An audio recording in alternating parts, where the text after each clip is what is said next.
बात है साल 1874 की। बड़ौदा पर महाराजा मल्हर राव गायकवाड़ का राज था। अब होने को तो बड़ौदा प्रिंसली स्टेट था, लेकिन अंग्रेज महाराजा मल्हर राव को बिल्कुल पसंद नहीं करते थे, क्योंकि महाराजा चुपके चुपके क्रांतिकारियों की मदद करते थे। यही वजह थी कि अंग्रेज उन्हें गद्दी से हटाना चाहते थे। वो मौके की तलाश में थे कि एक रोज उन्हें मौका मिल ही गया। हुआ यूं कि एक दिन बड़ौदा के British resident Robert Phayre morning walk से घर लौटे। हमेशा की तरह वो नाश्ते का इंतजार कर रहे थे कि तभी उनका नौकर ऑरेंज जूस लेकर आया। जूस का एक घूंट पीते ही उन्हें चक्कर आने लगे और तब उन्होंने ग्लास जमीन पर फेंक कर मारा। फायरे ने देखा कि ग्लास में कुछ काला काला जमा हुआ था। गौर से देखने पर पता चला कि ये कुटे हुए हीरे थे। हीरे एक तरह से जहर का काम करते हैं, जो किसी की भी जान लेने के लिए काफी थे। फिर क्या था, चारों तरफ खबर फैल गई कि फायरे को मारने की कोशिश की गई है। इतना सुनते ही ब्रिटिश ऑफिसर्स में हंगामा मच गया। अंग्रेजों ने इसका इल्जाम महाराजा पर लगाया और जांच के लिए तुरंत एक पैनल बैठा दिया। इस पैनल में 3 भारतीय और 3 ब्रिटिशर्स थे, इसलिए महाराजा ने पैरवी के लिए एक नामी गिरामी ब्रिटिश बैरिस्टर को बुलाया। लेकिन अंग्रेजों ने उनकी एक नहीं सुनी और उन्हें गद्दी से हटाकर मद्रास भेज दिया। जिसके बाद बड़ौदा का सिंहासन खाली हो गया और सवाल उठने लगा कि अगला राजा कौन। तब इस कहानी में एंट्री होती है the legend, the greatest king of India, Maharaja Sayaji Rao Gaekwad की।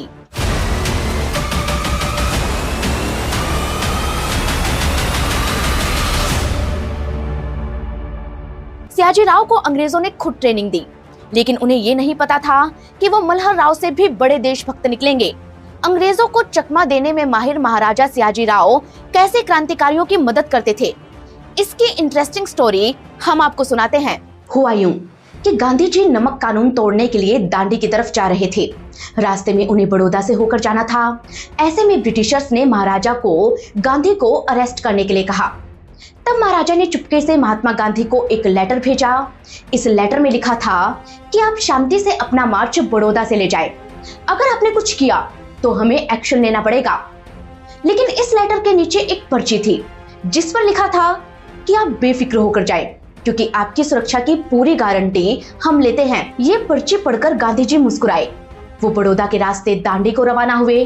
बड़ौदा पहुंचते ही उनके काफिले को 40 पहलवानों ने घेर लिया, जिनके हाथ में थी तगड़ी लाठियां। ये बड़ौदा के सबसे मशहूर जुम्मा दादा व्यायाम मंदिर अखाड़े के पहलवान थे, जो महाराजा के कहने पर गांधी जी की सुरक्षा के लिए आए थे। इन्हीं की वजह से कोई हंगामा नहीं हुआ और दांडी मार्च बड़ी शांति से निकला। और यही कारण था कि अंग्रेज महाराजा पर झल्ला गए। उन्होंने महाराजा से पूछा कि आपने महात्मा गांधी को अरेस्ट क्यों नहीं किया। तब महाराजा ने जवाब दिया कि जब गांधी जी के मार्च में कोई हंगामा ही नहीं हुआ, तो ऐसे में वो उन्हें अरेस्ट कैसे कर सकते थे। दोस्तों, अंग्रेजों के राज में भी बड़ौदा की पावर ये थी कि बिना महाराजा की परमिशन के ब्रिटिशर्स बड़ौदा में एंट्री तक नहीं कर सकते थे। तभी तो क्रांतिकारी बड़ौदा में आकर छुप जाते और जब अंग्रेज नोटिस लेकर आते, तब तक महाराजा उन्हें रवाना कर देते। जुम्मा दादा व्यायाम मंदिर में तो खुद भगत सिंह महीने भर तक रुके थे। इधर महाराजा सियाजी राव कैसे अंग्रेजों के प्रोटोकॉल की धज्जियां उड़ाते थे, इसकी एक और कहानी हम आपको सुनाते हैं। 1911 की बात है। तब दिल्ली में ब्रिटिश किंग जॉर्ज पंचम आए और यहाँ दिल्ली दरबार लगा। इस दरबार में हाजिरी लगाने भारत के हर एक राजा को आना था और प्रोटोकॉल ये था कि उन्हें हीरे जवाहरातों से सजी ड्रेस में आना था। फिर किंग जॉर्ज के सामने 3 बार सर झुकाना था और बिना पीठ दिखाए वापस लौट जाना था। लेकिन महाराजा सियाजी राव पहुंचे बिना किसी ज्वेलरी के। उनके हाथ में बस एक सोने की छड़ थी और कुछ नहीं। उनका साधारण लिबास देख अंग्रेज दंग रह गए, क्योंकि बड़ौदा के राजा आम दिनों में भी सोने के थ्रेड से बने कपड़े पहनते थे। डोमिनिक लेपियर और लैरी कॉलिंस अपनी बुक फ्रीडम एट मिडनाइट में लिखते हैं, बड़ौदा के महाराजा दरबार में जो पोशाक पहनकर आते थे वो खालिस सोने के तार से बुनी हुई होती थी। बुनाई का काम रियासत का एक खास परिवार करता था, जिसका हर आदमी अपने नाखून बढ़ाकर रखता था। इन नाखूनों को काटकर उनमें कंघियों जैसे दांत बनाए जाते थे, ताकि सोने के पतले तारों से महाराजा की ड्रेस का कपड़ा बनाया जा सके। बड़ौदा के राजा जिस हाथी से चलते थे, उसके कानों में 10-10 सोने की जंजीरें लटकती रहती थीं। उनके पास सितारा-ए-दक्कन नाम का हीरा था, जिसे फ्रेंच किंग नेपोलियन ने अपनी गर्लफ्रेंड यूजीन को गिफ्ट किया था। भारत की रियासतों में हैदराबाद के बाद बड़ौदा दूसरी सबसे ताकतवर रियासत थी और यहाँ के राजा दुनिया के 7वें सबसे अमीर शख्स थे। लेकिन फिर भी वो किंग जॉर्ज के सामने सिंपल कपड़ों में आए। किंग को देख हल्का सा सिर झुकाया। इसके बाद वो मुड़े और आधी दुनिया के सम्राट को पीठ दिखाकर मुस्कुराते हुए लौट गए। British governor general Lord Hardinge ये सब देख रहा था। जलसे की जिम्मेदारी उसकी थी और महाराजा की ये हरकत देख उसके पैरों तले जमीन खिसक गई। लेकिन ये पहली बार नहीं था। इससे पहले 1903 में लॉर्ड कर्जन का दरबार लगा था। तब अंग्रेजों ने जानबूझकर ऐसा शामियाना बनाया कि हर किसी को झुककर जाना पड़े। उस वक्त महाराजा सियाजी राव के बेटे फतेह सिंह दरबार में पहुंचे और शामियाने के आगे झुकना ना पड़े इसके लिए उन्होंने दिमाग लगाया। उनके पास भी सोने की छड़ी थी। इस छड़ी से उन्होंने शामियाना ही हटा दिया। अब वो बिना झुके अंग्रेजों के दरबार में पहुंचे और उनकी ये हाजिरी अंग्रेजों को कतई पसंद नहीं आई। तब और अब दोनों बार अंग्रेजों ने महाराजा के खिलाफ एक्शन लेने की कोशिश की, लेकिन महाराजा को गद्दी से हटाना इतना आसान नहीं था, क्योंकि एक तो उनकी पकड़ जनता पर बहुत स्ट्रॉन्ग थी और ऊपर से वो अपनी डिप्लोमेटिक बातों में ब्रिटिशर्स को घुमाना भी अच्छी तरह से जानते थे। तभी तो हर बार वो अपनी कुर्सी को बचाने में कामयाब रहे और बैकडोर से इंडिया के फ्रीडम फाइटर्स को भी सपोर्ट करते रहे। महाराजा ने मदनलाल ढींगरा, मैडम कामा, वीर सावरकर, डॉक्टर अंबेडकर, महर्षि औरबिंदो, रविंद्रनाथ टैगोर और न जाने कितने ही देशभक्तों की मदद की। लेकिन उनके जाने के बाद जब बड़ौदा के भारत में विलय की बारी आई, तब असली खेल कर दिया पाकिस्तान ने, क्योंकि बड़ौदा के पड़ोस में था जूनागढ़ और जूनागढ़ के नवाब जाना चाहते थे पाकिस्तान में। उनकी हरकतों ने बड़ौदा पर क्या असर डाला, कैसे सरदार पटेल ने बड़ौदा को जिन्ना की नजरों से बचाया। 12 साल का लड़का गोपाल राव, जिसे पढ़ना लिखना तक नहीं आता था, वो बड़ौदा का महाराजा कैसे बना? और क्या हुआ जब आजादी के बाद इंदिरा गांधी ने रियासतों का प्रीवी पर्स बंद कर दिया? इन सभी सवालों का जवाब छिपा है बड़ौदा के इतिहास की गहराइयों में, जिन्हें जानने के लिए हमें चलना होगा भारत के खूबसूरत स्टेट गुजरात में।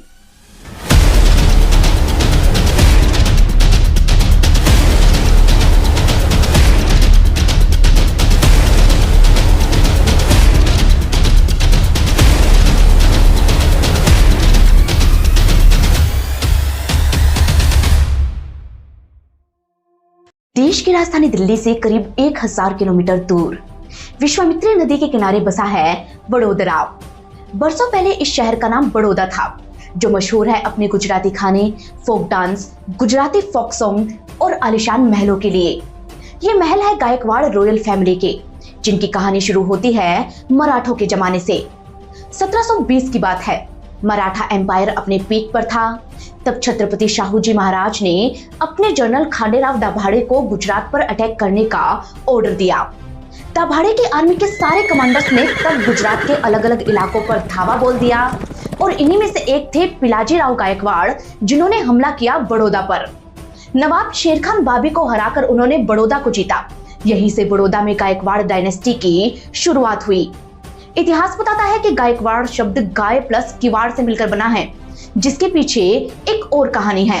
हुआ यूं कि एक बार गायों को बचाने के लिए इन्होंने उन्हें अपने किवाड़ों पर लाकर बांध दिया था। लंबे वक्त तक गायें इनके महलों के किवाड़ों से बंधी रही। किवाड़ों पर गाय बंधने की वजह से ये लोग गायकवाड़ कहलाए, जिनकी खास बात ये थी कि ये सिंधिया और होलकर जैसे दूसरे मराठों की तरह पेशवाओं की ज्यादा चलने नहीं देते थे, इसलिए पेशवा और इनमें अक्सर ठन जाती थी। कहते हैं कि एक बार गुस्से में आकर पेशवा ने पिलाजी के बेटे दामाजी को लोहगढ़ फोर्ट में कैद तक कर लिया था। फिर 1752 में जाकर ये तनातनी खत्म हुई और दामाजी बड़ौदा के राजा बने। कहते हैं कि ये तय हुआ कि बड़ौदा से पेशवा को हर साल 5 लाख रुपए की चौथ दी जाएगी और 20,000 की घुड़सवार सेना हर वक्त उनकी सेवा में तैयार रहेगी। माने अब हो गई शांति और यहाँ से शुरू हुआ बड़ौदा के डेवलपमेंट का दौर। बड़ौदा के पास उपजाऊ जमीनें और ट्रेडिंग पोर्ट थे, जिनसे उन्हें अच्छा खासा रेवेन्यू मिलता था। इस पैसे से यहाँ के राजाओं ने शानदार महल बनवाए और बड़ौदा को बिल्कुल रॉयल लुक दिया। लेकिन आगे चलकर इनकी मराठाओं से फिर अनबन हो गई और यही वजह थी कि एंग्लो मराठा वॉर में गायकवाड़ों ने अंग्रेजों का साथ दिया। 1802 में बड़ौदा किंग आनंदराव गायकवाड़ ने ब्रिटिश ईस्ट इंडिया कंपनी के साथ संधि कर ली, जिसके बाद बड़ौदा एक प्रिंसली स्टेट बन गया। इसके बाद बड़ौदा के राजा बदलते रहे, लेकिन कहानी में बड़ा चैप्टर आया 1856 में, जब बड़ौदा किंग बने महाराजा खांडेराव गायकवाड़ दी सेकंड। खांडेराव वो राजा जिन्हें विरासत में अरबों का खजाना मिला। उनके पास destined queen, star of the south और अकबर शाही जैसे मशहूर हीरे थे, जिनसे उन्होंने बनवाया बड़ौदा नेकलेस। कहते हैं कि ये हार पटियाला किंग भूपिंदर सिंह के पटियाला नेकलेस से भी ज्यादा खूबसूरत और महंगा था। इतना ही नहीं, उन्होंने बड़ौदा के लिए स्पेशली सोने चांदी की तोपें बनवाई। पब्लिक के लिए वो 1862 में रेल लेकर आए और दाभोई से नया गांव तक 32 किलोमीटर लंबी एक रेलवे लाइन डलवाई। शुरू में इन रेल के डिब्बों को बैल खींचा करते थे, लेकिन सालों तक महाराजा ने इसे अपग्रेड करवाया, जिस वजह से दाभोई वेस्टर्न रेल नेटवर्क का एक फोकल पॉइंट बन गया। उस दौर में ये दुनिया का सबसे बड़ा नैरो गेज जंक्शन हुआ करता था। कहते हैं कि महाराजा के पास सच्चे मोती थे, जिससे उन्होंने 7 लड़ियों वाला एक बेशकीमती हार बनवाया। इस हार को सतलड़ा कहते थे, जिसे पहनकर महाराजा कई बार दरबार में आते थे। मदीना में चढ़ाने के लिए उन्होंने खास तौर पर सच्चे मोतियों की चादर बनवाई, लेकिन इसे चढ़ाने से पहले ही वो चल बसे और नेक्स्ट किंग बने उनके छोटे भाई मल्हार राव गायकवाड़, जिन्हें अंग्रेजों ने राजगद्दी से कैसे हटाया, इसकी कहानी मैं आपको पहले ही सुना चुकी हूँ। हालांकि उनके जाने के बाद बड़ौदा में क्या हुआ, इसकी कहानी और भी कमाल की है थी कि खांडेराव और मल्हार राव दोनों को ही कोई बेटा नहीं था। ऐसे में एक रास्ता निकाला गया। मल्हार राव की भाभी माने की महाराजा खांडेराव की वाइफ महारानी जमुनाबाई ने ये तय किया कि वो एक बेटा गोद लेंगी। इसके लिए उन्होंने गायकवाड़ फैमिली के सारे रिश्तेदारों को बड़ौदा इनवाइट किया। न्योते की शर्त ये थी कि उन्हें अपने बेटों को साथ लाना होगा। जो सबसे योग्य होगा उसे महारानी गोद लेंगी और वही बड़ौदा का अगला महाराजा बनेगा। इस बात की खबर नासिक के कालवाना गांव में रहने वाले काशीराम गायकवाड़ को भी मिली। काशीराम के 3 बेटे थे, जिनमें एक थे गोपाल राव। 12 साल के गोपाल राव को पढ़ना लिखना नहीं आता था, लेकिन बातें करने में वो बड़े होशियार थे।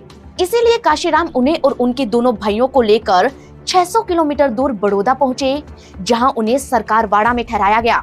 अगले दिन बाकी लोगों से मिलने के बाद महारानी जमुनाबाई उनसे भी मिलने पहुंची और तीनों भाइयों से सवाल किए। सबसे पहले उन्होंने बड़े से उसका नाम पूछा। उन्होंने कहा आनंदराव गायकवाड़।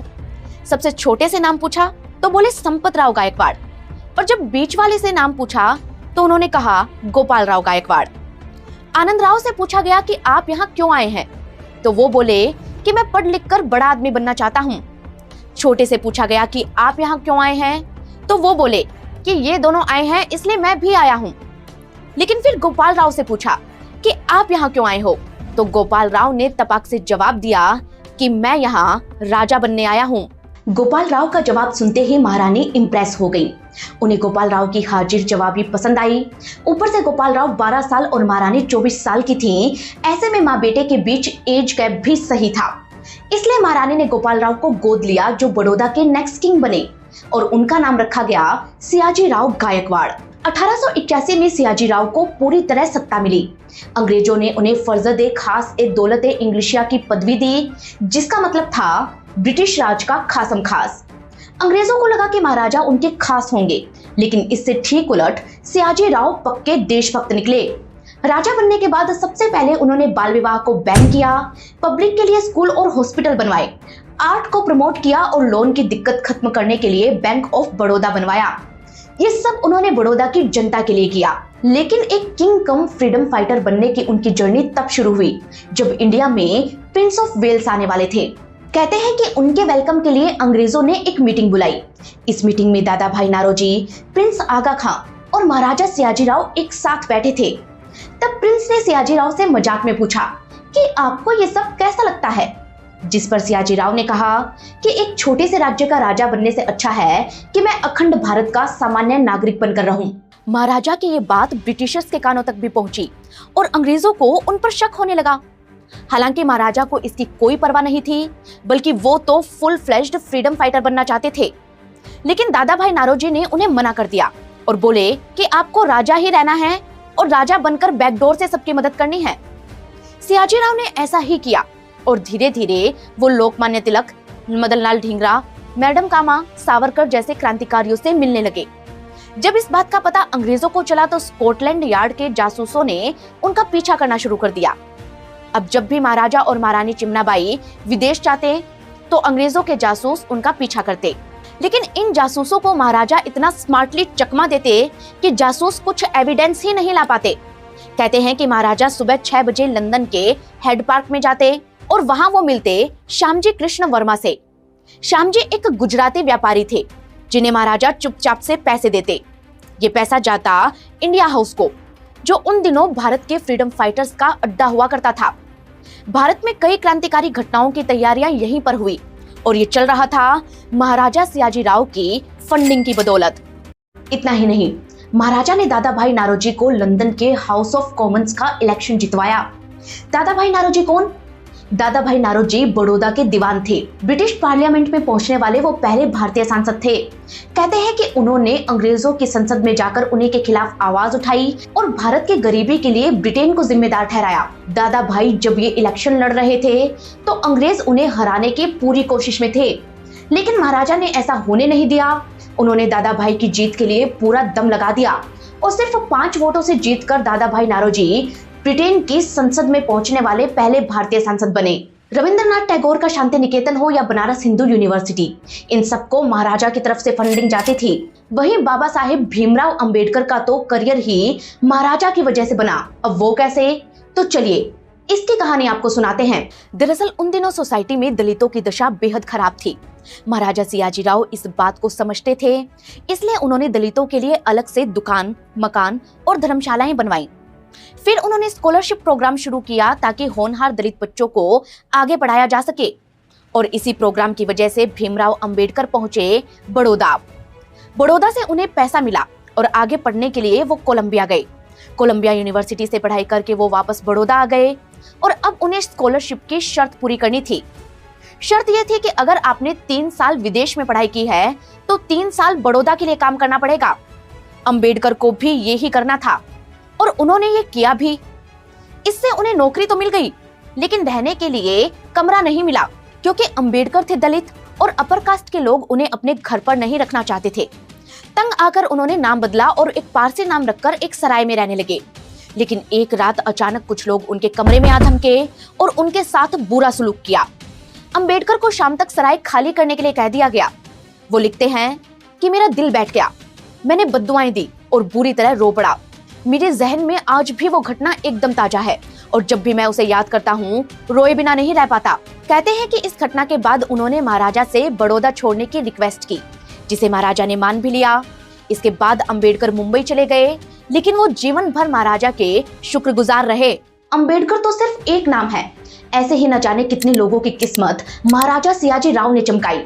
उन्होंने ही राजा रवि वर्मा को ब्रेक दिया और उनकी पेंटिंग्स को वर्ल्ड क्लास लेवल पर ले गए। राजा रवि वर्मा की बनाई हुई मास्टरपीस पेंटिंग्स आज भी बड़ौदा के लक्ष्मी विलास पैलेस में लगी हुई हैं। महाराजा सियाजी राव का राज बड़ौदा का गोल्डन पीरियड था। जब देश की बाकी रियासतों में स्कूलें तक नहीं थी, तब महाराजा ने बड़ौदा के लोगों के लिए 3500 से भी ज्यादा लाइब्रेरीज बनवाई। 1927 में उन्होंने यहाँ इंटरनेशनल एयरपोर्ट बनवाया, जो लंदन के हिथ्रो एयरपोर्ट से भी बड़ा था। डकोटा कंपनी महाराजा के लिए प्लेन बनाया करती थी। इतना ही नहीं, साहूकार सिस्टम को खत्म करने के लिए महाराजा ने बैंक ऑफ बड़ौदा बनाया था, जो आज भी भारत के टॉप 5 बैंकों में से एक है। एक टॉप बिजनेसमैन की तरह महाराजा खुद बिजनेस बिल्ड करते और जब वो अच्छा चलने लगता तो उसे बेचकर नया बिजनेस शुरू करते। कहते हैं कि किंग सियाजी राव अपने वक्त से आगे थे, इसलिए वो किसी भी कम्युनिटी को डिस्क्रिमिनेट नहीं करते थे। अपने राज में उन्होंने किन्नरों को भी एक स्पेशल स्टेटस दिया, उनके लिए अलग से कॉलोनियां बनवाई, उनकी आराध्य देवी बहुचर माता का मंदिर बनवाया। बहुचर माता मुर्गे पर सवार रहती हैं, जिनकी पेंटिंग को उन्होंने अपने महल लक्ष्मी विलास पैलेस में भी लगवाया। उनके राज में बड़ौदा के किन्नर बड़े फक्र से खुद को गायकवाड़ी किन्नर कहकर इंट्रोड्यूस करते थे। माने सियाजी राव का राज बड़ौदा के लोगों, वहां की किन्नर कम्युनिटी और भारत के क्रांतिकारियों सबके लिए राम राज्य था। लेकिन उनके जाने के बाद बड़ौदा की कहानी कैसे बदली, वो बड़ी हैरान करने वाली है। दोस्तों, हुआ यूं कि 1939 में 63 साल की एज में महाराजा दुनिया छोड़ गए, जिसके बाद राजा बने उनके पोते प्रताप सिंह राव गायकवाड़। सरदार पटेल के सेक्रेटरी वीपी मेनन अपनी किताब the story of integration of the Indian states में लिखते हैं, भारत के किसी और राजा को विरासत में इतनी दौलत नहीं मिली जितनी महाराजा प्रताप सिंह गायकवाड़ को मिली थी। उनके सत्ता में बैठते वक्त बड़ौदा सबसे ताकतवर रियासतों में से एक थी, लेकिन चंद सालों में हालात ऐसे बने कि सरकार को बड़ौदा के महाराजा पर लगाम लगाने को मजबूर होना पड़ा। इसकी कई वजह थी, जिनमें से एक थी उनकी पर्सनल लाइफ। दरअसल बात यह थी कि प्रताप राव की शादी कोल्हापुर की घोरपड़े परिवार से आने वाली महारानी शांता देवी से हुई थी। इस शादी से उन्हें 8 बच्चे थे, लेकिन फिर 1943 में महाराजा मद्रास के एक जमींदार की बेटी के इश्क में गिरफ्त हो गए। महाराजा के सामने 2 दिक्कतें थीं। पहली कि सीता देवी नाम की ये लड़की पहले से शादीशुदा थी, और दूसरी कि बड़ौदा के कानून के हिसाब से कोई भी आदमी दोबारा शादी नहीं कर सकता था। मेनन लिखते हैं कि महाराजा ने रास्ता ढूंढा, सीता देवी को इस्लाम कबूल करवाया, फिर कोर्ट से एक कागज ले आए जिसके मुताबिक धर्म परिवर्तन के चलते सीता देवी की पहली शादी कैंसिल हो गई। इसके बाद सीता देवी का दोबारा धर्म परिवर्तन करवाया गया। हालांकि महाराजा की परेशानी अब भी खत्म नहीं हुई। दूसरी शादी में बड़ौदा का कानून आड़े आ रहा था, इसीलिए महाराजा ने कानून ही बदलवा दिया और उसमें लिखवाया कि ये कानून महाराजा के लिए लागू नहीं होते। इसके बाद महाराजा ने सीता देवी के साथ दूसरी शादी कर ली। इस शादी के चक्कर में बड़ा हंगामा हुआ। ब्रिटिश सरकार ने इस शादी को अमान्य ठहराया और उनका प्रीवी पर्स 50 लाख रुपए से घटाकर 25 लाख कर दिया। हालांकि कुछ सालों बाद मामला ठंडा हो गया और अब बारी थी बड़ौदा के भारत में विलय की। साल 1947 भारत आजाद हो गया। सरदार पटेल हर एक रियासत के राजा को इंडियन यूनियन में शामिल होने के लिए मना रहे थे। वहीं बड़ौदा के महाराजा इसके लिए खुद ब खुद तैयार थे। कॉन्स्टिट्यूशन असेंबली में प्रतिनिधि भेजने वाली बड़ौदा पहली रियासत थी। इतना ही नहीं, महाराजा प्रताप सिंह ने इंस्ट्रूमेंट ऑफ एक्सेशन माने विलय पत्र पर सिग्नेचर करने की इच्छा भी सबसे पहले जाहिर की। ऐसे में सबको लगा कि मामला सेटल है, लेकिन फिर कुछ ऐसा हुआ कि महाराजा को लगने लगा कि कहीं उन्होंने जल्दबाजी तो नहीं कर दी। ऐसा इसलिए क्योंकि बड़ौदा के पड़ोस में थी जूनागढ़ की रियासत। जूनागढ़ के नवाब थे महावत खान बाबी। नवाब भी भारत में ही जाना चाहते थे, लेकिन जूनागढ़ के दीवान शाहनवाज भुट्टो और मोहम्मद अली जिन्ना ने उनका ब्रेन वॉश कर दिया। नतीजा ये रहा कि ठीक 15 अगस्त के दिन उन्होंने पाकिस्तान में विलय का ऐलान कर दिया, लेकिन जूनागढ़ की जनता इसके लिए तैयार नहीं थी। इसीलिए जूनागढ़ में विद्रोह भड़क गया। ऐसे में बड़ौदा के महाराजा प्रताप राव को लगा कि वो इसका फायदा उठाकर अपने लिए कुछ रियायत हासिल कर सकते हैं। इसीलिए 2 सितंबर 1947 को उन्होंने सरदार पटेल को एक लेटर लिखा, जिसमें लिखा कि मुझे जूनागढ़ के हालात पता है, हम मदद करेंगे, लेकिन हमारी कुछ शर्तें हैं, जिनमें से पहली शर्त ये थी कि उन्हें यानी कि प्रताप सिंह को बड़ौदा का महाराजा घोषित किया जाए। साथ ही बड़ौदा को डोमिनियन स्टेटस का दर्जा दिया जाए, माने बड़ौदा के फैसले लेने का हक महाराजा के पास रहे। मेनन लिखते हैं, पटेल ने इस खत का सीधा जवाब देते हुए लिखा, भारत सरकार को आपकी मदद की जरूरत नहीं है। उधर 1947 में ही महाराजा का एक और राज खुला। आजादी के बाद बड़ौदा की ट्रेजरी का हिसाब किया गया तो पता चला कि महाराजा ने 1943 से 1948 के बीच प्रीवी पर्स के अलावा 6 करोड़ रुपए और निकाले थे, जो बड़ौदा की जनता का पैसा था। इसके अलावा 7 लड़ी वाला एक मोतियों का हार, सितारा दक्कन जड़ा हीरे का हार और मोतियों से बने 2 कालीन, बड़ौदा के खजाने से ये सब चीजें महाराजा ने देश के बाहर पहुंचा दी थी। ये सब देखकर सरदार पटेल ने तेजी से महाराजा के स्क्रू कसने शुरू किए और आखिरकार 31 जनवरी 1949 को महाराजा ने भारत के साथ विलय की घोषणा कर दी। विलय हुआ 1 मई 1949 को, जब बड़ौदा को बॉम्बे का हिस्सा बना दिया गया। जिस रोज विलय की बात पक्की हुई, महाराजा इतने दुखी थे कि मेनन के गले लगकर रोने लगे। माने वो महाराजा जो भारत में विलय के लिए एक्साइटेड थे, अब वो भारत में शामिल होकर दुखी थे। खैर, वक्त के साथ उन्होंने इस सच को एक्सेप्ट कर लिया। वही जूनागढ़ को पटेल ने पाकिस्तान में जाने से कैसे बचाया, इसकी कहानी हम आपको पहले ही सुना चुके हैं। दोस्तों, गनीमत ये रही कि जूनागढ़ की तरह बड़ौदा पाकिस्तान में नहीं गया, क्योंकि वहां जाकर जूनागढ़ के नवाब का हाल क्या हुआ, इसके बारे में कोई सोच भी नहीं सकता। खैर, महाराजा और सीता देवी इसके बाद यूरोप चले गए। सीता देवी ने मोनाको की सिटीजनशिप ले ली। महाराजा ने उन्हें काफी सारी ज्वेलरी दी, जिसमें 6-6 करोड़ के हीरे भी थे। और उनसे यानी सीता देवी से जुड़ा एक दिलचस्प किस्सा KRN स्वामी द ट्रिब्यून के अपने एक आर्टिकल में बताते हैं। वो लिखते हैं कि सीता देवी के पास एक जोड़ी हीरो से जड़ी हुई पाजेब हुआ करती थी, जिसे उन्होंने 1953 में बेच दिया।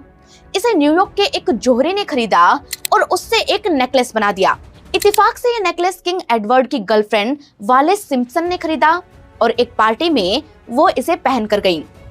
इस पार्टी में सीता देवी भी थी, जिन्होंने नेकलेस देखा और तुरंत पहचान लिया। अब जब हर कोई नेकलेस की तारीफ कर रहा था, तब सीता देवी ने तंज मारते हुए कहा कि हाँ, ये मेरे पैरों में भी अच्छा ही लगता था। बस फिर क्या था, वॉलेंस भड़क गई। उन्होंने ये हार जौहरी को वापस कर दिया। 1956 में सीता देवी और महाराजा अलग हो गए। 1951 में ही काफी सारे डिस्प्यूट के बाद महाराजा को बड़ौदा की गद्दी से हटा दिया गया था। महाराजा ने अपने अंतिम दिन लंदन में गुजारे, वहीं सीता देवी 1986 तक जिंदा रही और फ्रांस में उन्होंने आखिरी सांस ली। इधर बड़ौदा के राजा बने फतेह सिंह गायकवाड़, जिन्होंने the Baroda rayon corporation limited की स्थापना की। वो बीसीसीआई में काफी अहम पदों पर भी रहे और एमपी भी रहे। वहीं आज बड़ौदा रॉयल फैमिली का फेस है बड़ौदा क्वीन राधिका राजे गायकवाड़। राधिका अपने एक इंटरव्यू में बताती हैं कि जब इंदिरा सरकार ने प्रिवी पर्स बंद किया तो हालात ये हो गए कि राजा महाराजाओं के लिए खर्चा चलाना मुश्किल हो गया था और बड़ौदा रॉयल फैमिली को भी अपने सोने चांदी की तोपें विदेशों में बेचनी पड़ी थी। खैर, गायकवाड़ राज परिवार आज भी बड़ौदा या कहें कि वडोदरा में रहता है और सियाजी राव के किस्से तो पूरी दुनिया में मशहूर हैं। जाते जाते महाराजा सियाजी राव की पर्सनल लाइफ से जुड़ा एक और किस्सा हम आपको सुनाते हैं।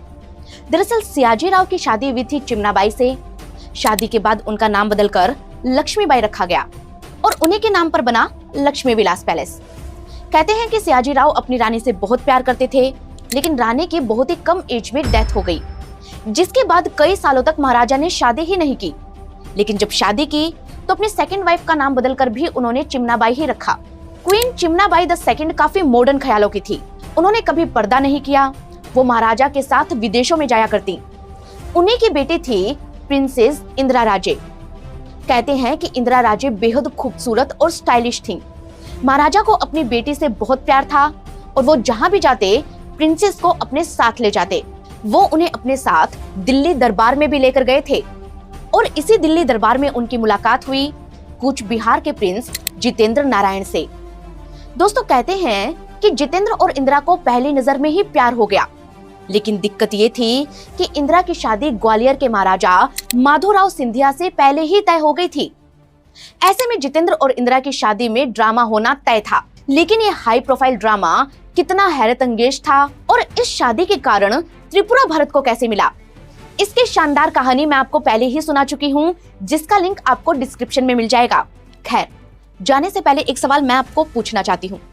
दोस्तों, आपने अलग अलग शेफ देखे होंगे, लेकिन इनमें कोई भी अडानी अंबानी जैसे रिच क्लास लोगों के घर खाना क्यों नहीं बनाते? उनके घर में तो सैलरी भी करोड़ों की होती होगी। क्या आपने कभी ये सोचा है कि देश के ये जो बड़े बड़े बिजनेस टाइकून हैं, बिरला, मेहता, पीरामल, हिंदुजा, इन सब के किचन में खाना कौन बनाता है? दोस्तों, आपको ये जानकर हैरानी होगी कि इन सब के घरों में रसोइये आते हैं राजस्थान के एक छोटे से गांव से। और क्योंकि ये लोग गुजराती है, फिर भी ये लोग राजस्थानी रसोइयों से खाना बनवा रहे हैं।